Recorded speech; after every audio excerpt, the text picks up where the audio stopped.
referring to as a mum, visionary coach and businesswoman who has walked the road less travelled.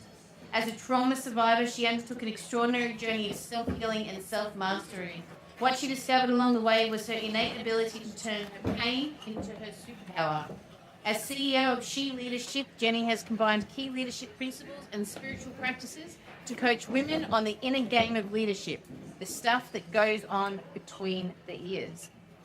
Her mission is to empower the girl to lead because she can. So we have a little bit of a fun game with all of our excellent presenters of a true or false statement. So, has Jenny convinced a room full of teenagers and young adults to dance around like chickens as part of a leadership workshop? Or has Jenny once performed at a stand-up comedy night where she took first prize for best comedian and she also met Jim Moen? So who believes number one? Sounds like something a coach would do. Who believes number two, that she won the comedy? I'm going to go with the comedy. Yeah. Jenny. All right, thank you. Tom. I taught at uni for 7 years, but before I took on the position of teaching, one of my best experiences as a student was always when I had a lecturer who could not only make us laugh, but actually have it so that we were totally engaged with the class and with each other by the end of semester. I don't know about you and your uni experience, but there was nothing worse than starting the semester knowing nobody in my class and then finishing the semester knowing only one other person. So I actually went on an endeavour to sign up to a stand-up comedy course, which I never got to do because it ended up getting cancelled. The correct answer for that, true and false, is a very long way of coming around at it, was that I did get a group of teenagers to dance around like chickens as part of a leadership group. So today I want to tell you a little bit about my story. So I left Perth in 2021 and I'd had enough and I was heading for the outback. And in my mind, I was leaving to go to Darwin and I was going to go there to live and I was on a sabbatical. So I was going to Darwin to write. And I spent 3 months on the road between Perth and Darwin. And I got to a small town, a place called Broome. You guys know it? And I had the most magical experience there. Broome's population is about 20,000 people. But when I was there, COVID was happening. There were a lot of grey nomads on the road. And the population of Broome at that point was 75,000.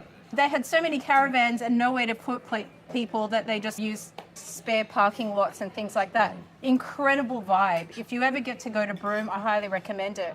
So I left Broome and I headed off to Caloundra. Anyone know where that is? Yeah. A small mining town of about 5,000 people. And I had an ex-student living there, so I had some free accommodation. And I was only intending to stay there for about a month. About a week. And about 3 days in, I got some intuition that I was going to be there a bit longer. I don't know, I'm not someone who can just sit around idle for that amount of time. And I started thinking about, what could I do? I need a project. I'm going to get fidgety if I don't have something. And I was reading this fantastic book at the time. It was by Bryce Pritchard. It's called U Squared. Highly recommend it if you haven't heard it. It's a very small book, probably about 40 pages, but absolutely brilliant. And the beginning of the book, Bryce Pritchard talks about this story about a fly. He's sitting in a cafe and he's watching this fly. And the fly is flying directly towards a window. And it hits the window, hits the glass pane, hits the windowsill, shakes itself off, and is thinking, it's got one goal, to get outside, but it has no concept of the paradigm of this window. Shakes itself off, gets up again, flies back into the window. And Doug's concept around this is that no amount of trying harder is going to get that fly through that glass. And that's how we live our lives sometimes. It's like we don't have the paradigm of these things that are holding us back. And we just think if we just push through, if we just knuckle down, we'll go get there. But actually we hit that wall or we hit that glass and we just shake off and we get more and more frustrated, we get more and more tired, and we become more and more deflated. Now, Pritchard's suggestion for this is to go for the elegant solution. And the elegant solution in the case of the fly would be to apply no more effort, no more time, and simply turn 180 degrees in the opposite direction and find freedom. And we all get that, right? And I got it reading that book. I got it conceptually, but I wanted to know, what did that mean in my life practically? How could I set up an experiment for myself that would have me experience that elegant solution, so that I didn't know it conceptually, I actually knew it in my physicality, I knew it in my DNA, and I could help others reproduce it. That wasn't the intention right then, it was just for me, but that's what became of it. Anyway, so I decided I was single at the time, I was asking around at town, and I went up to people and I said, where do you go to meet people here? And it's a small town, like it's a literally 5-minute town. It takes you 5 minutes to get anywhere. So the response was, can you guess what the response was? The pub. Yes, it was the pub. All right, so I go off to the pub and I walk in there, and all I see is men in high-vis clothing, right? And I don't know about you, but I'm a bit of an introvert, so the first thing I did is walk right back out again. I'm not doing that. So I kept asking around, okay, so where do you go to meet people? But what else is there? What else is there? And anyway, so I'm getting the feeling that there are quite a few singles in town, and there's nothing for them to do in terms of coming together. So I come up with this harebrained scheme to run a speed dating singles event, Caloundra's World First. Now, what did that mean? From my experience of pitching marketing and learning about business, I knew I was going to need a venue. So I got a job at the local pubs because I figured that was an easy way to meet people as well. And so I should say that the experiment was set up like, could I run an event where nobody knew me and have people turn up and have them pay me to be there? That was the context. Set about doing that, got a job at the pub, got to know people, set up a social media account. I called it Social Singles in the Outback or some such thing, and started posting my face, which I didn't really want to do, but there you go. That's what you have to do, right? You have to put yourself out there. And I felt like in this small town of 5,000 people, that as I was going through Coles, that because everybody in small towns, they're all on social media for that small town. And I was connected to a couple of community sites. And I had this feeling like everybody knew who I was, but I didn't know who they were. Or probably I was just hallucinating, but that's just how it felt, right? Now, I'm a city girl through and through, so I don't know how small towns operate. And what became clear to me is that they might not be talking to me, but they were certainly talking to each other. And I was hearing through the grapevine that people were talking about my event. And I was going everywhere. I was going up to businesses and different places and asking random people if they were single and telling them about my event. And sometimes they thought I was hitting on them by asking them that question. Got a little bit of uninvited attention.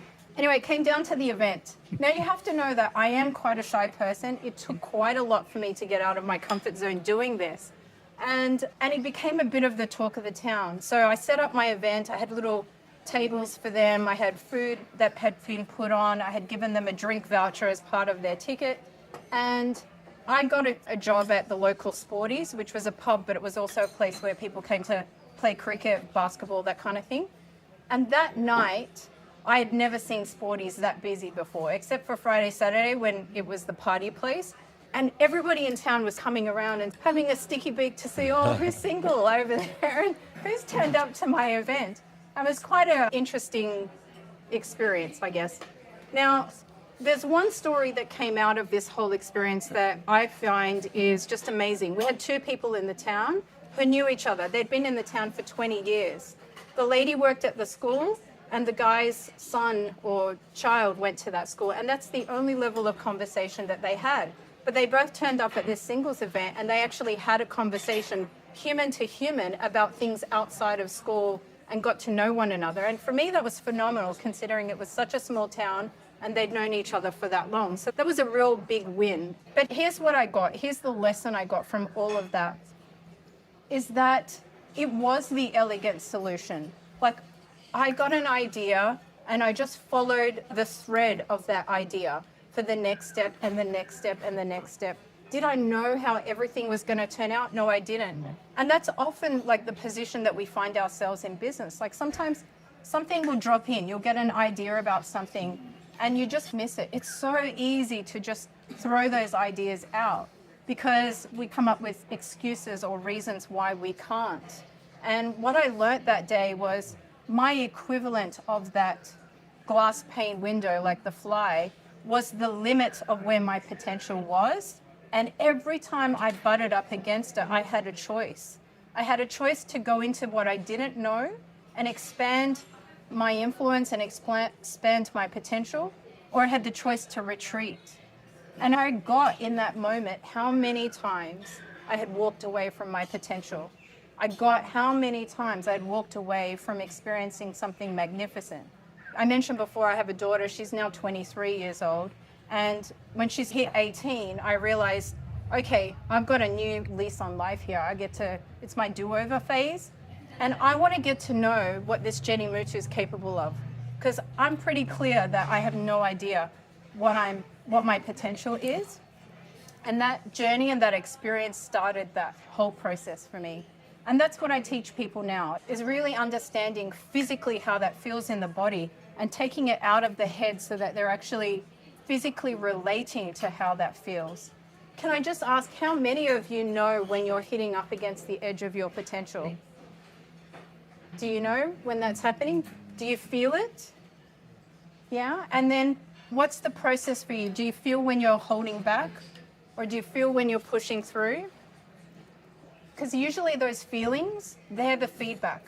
And sometimes it'll be anger, sometimes it'll be confusion, sometimes it'll be worry or fear.